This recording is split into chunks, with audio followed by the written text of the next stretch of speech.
In the beginning, there was a formless void, a silent expanse awaiting the spark of life. Out of this nothingness, hands woven from pure, radiant light reached down, gathering the rich soil of the earth. With a gentle and loving touch, they mold the dust, shaping it with divine intention into the form of the first man, Adam. A brilliant stream of life, a river of pure light, flowed from the radiant source and entered his mouth. His chest rose with the first breath, a gasp that broke the silence of creation, and his eyes, mirrors to a new world, opened for the first time. Adam found himself standing in a paradise of unparalleled beauty, the Garden of Eden.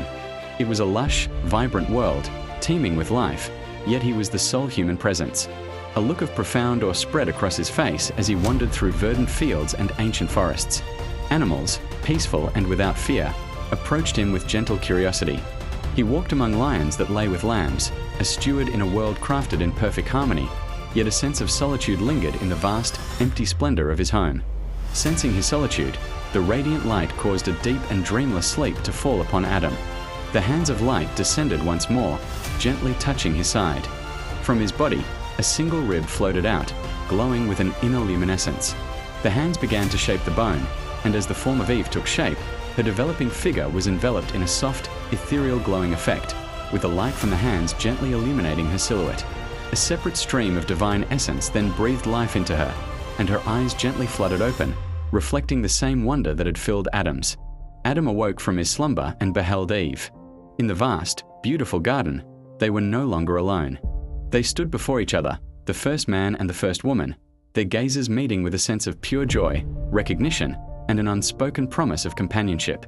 They were two halves of a whole, destined to share the world that had been made for them, their shared existence a testament to the love that had brought them into being. Their idyllic life, however, was not to last. For their disobedience, the massive, ornate gates of Eden swung shut behind them, the sound echoing like a final, sorrowful judgment. They were sealed out, exiled from paradise. Before them stretched a harsh, desolate, and empty wilderness, a world starkly different from the one they had known. Alone and vulnerable, they faced the daunting task of surviving in a land that was not a garden but a challenge. Their days became a cycle of isolated struggle and mutual reliance.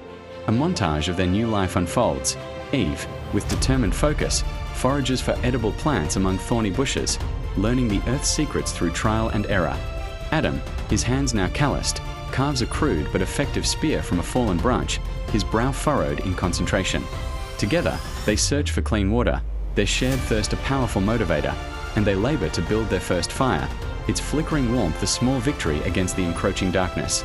Their bond, forged in the perfection of Eden, was now tempered and strengthened by the fires of adversity. During a violent storm, they huddled together in a crude shelter they had constructed from branches and leaves, the wind and rain lashing against their fragile haven. In that moment of shared vulnerability, their reliance on each other deepened into a powerful, unbreakable connection.